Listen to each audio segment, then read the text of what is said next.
مجھے بھی تو پتا ہے نا، منم غلام نے علی حیدریم قادریم دمز احمد رضا خامی زنم، میں نے بھی تو اپنا نام نہیں نہ جپا، تیرا ہی جپا ہے ساری زندگی.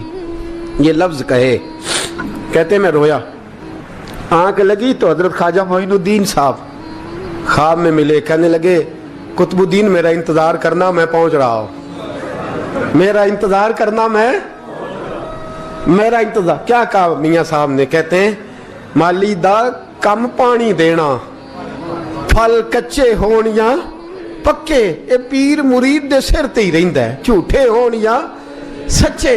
میں آیا، فکر نہ کرنا. حضرت سویرے اٹھے، پھر گئے عدالت، پھر کہا نہ بھائی پروٹوکول، مجرموں کا پروٹوکول نہیں ہوتا، میں اکیلا جاؤں گا. جس کے آگے پیچھے نعرے ہوتے تنے تنہا. 2-4 منٹ زیادہ لے لوں آج آپ حضرات. کہتے میں پہنچا عدالت اور جا کے جب کہا نا کہ ہاں جی حضور بتائیے، گواہ بھی خلاف ہے، مقدم بولیں، تو کہنے لگے مجھے میرے شیخ نے حکم دیا ہے کہ میرا انتظار کرنا. پھر وہ جو باتیں کرنے والے تھے کہنے لگے جی کون گیا تھا اجمیر، کون آیا ہے وہاں سے، ہمیں روحانی باتیں نہ بتائی جائیں، یہاں سے تو ایک دن میں پہنچا نہیں جا سکتا، ٹرین بھی 36 گھنٹے لیتی ہے دلی سے جانے میں.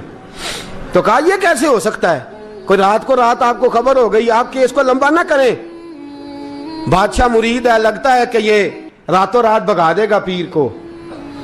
اتنی باتیں خواجہ صاحب نے سنی. جب بے گناہ آدمی کو یہ باتیں سننی پڑتی ہیں پھر دل بڑا ٹوٹتا ہے، پھر بڑی تکلیف ہوتی ہے. حضرت کہنے لگے یارو تمہاری مرضی. شمس الدین تمش کی آواز گونجی، فرمایا جیسے انہوں نے کہا ویسے کیا جائے گا. 3 دن کے لیے عدالت برخاست کر دی جاتی ہے. چیم گوئیاں ہونے لگی، پھبتیاں کسی جانے لگی. تیسرے دن شام کا وعدہ تھا، چوتھے دن عدالت جانا تھا. قطب الدین بختیار کاکی کے پاس لوگ آ کے افسوس کرتے تو آپ بولتے نہیں. یہاں تو لوگ صفائیاں دیتے ہیں، بولتے نہیں. فرماتے یار میں گڈی تے ہاتھ ڈور سجن دے، وہ جینج رکھے، میں اونج ہی رہنا ہے، جیسے اس کی مرضی ویسے. جیڑیاں گڈیاں آپ پہ اڈیاں ہو نہ چڑھن اونچائیاں، وہی گڈیاں اونچیاں اڈیاں جیڑیاں سائیاں آپ چڑھائیاں. فرمایا ٹھیک ہے جیسے وہ رکھے، میں راضی ہوں. اللہ اکبر. تیسرے دن کی مغرب کا وعدہ تھا. جب مغرب کا سورج ڈوب گیا نا، بڑے قافلے اجمیر سے آئے پر معین الدین نہ آیا. وعدہ کیا تھا یار نے، آؤں گا دن ڈھلے. وہ خواجہ غلام فرید صاحب رحمۃ اللہ تعالیٰ علیہ فرمایا کرتے تھے نا، کوا کھانے لگا آنکھیں تو کہنے لگے کاغا اے تن سارا ہی کھائیو، میرا چن چن کھائیو ماس، میرے 2 نین نہ کھائیو، مینو پیا ملن دی آس. نے کہا سارا کھا جا، آنکھیں چھوڑ دے. اس نے کہا تھا میں آؤں گا، انتظار لمبا ہو گیا ہے پر میری امید تو نہیں نہ ٹوٹی.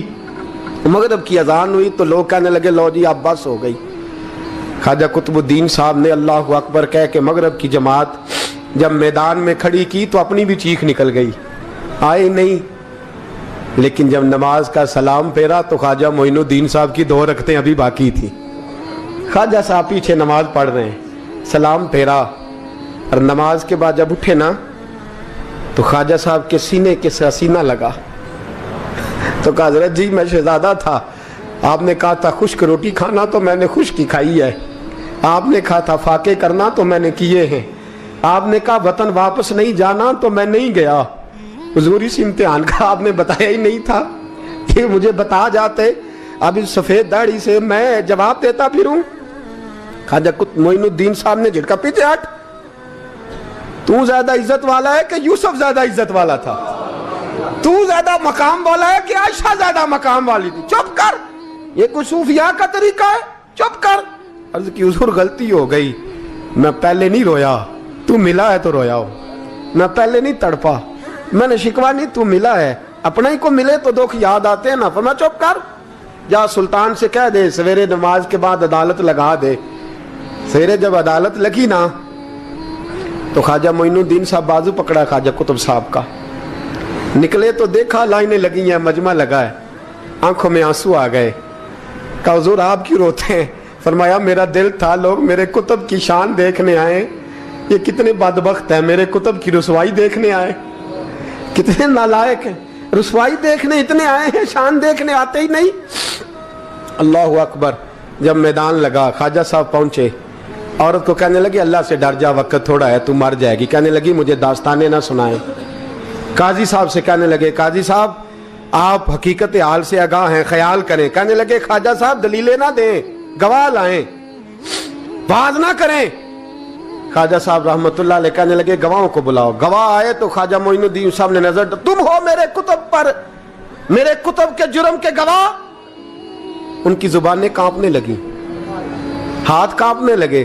میں بولتے کیوں نہیں؟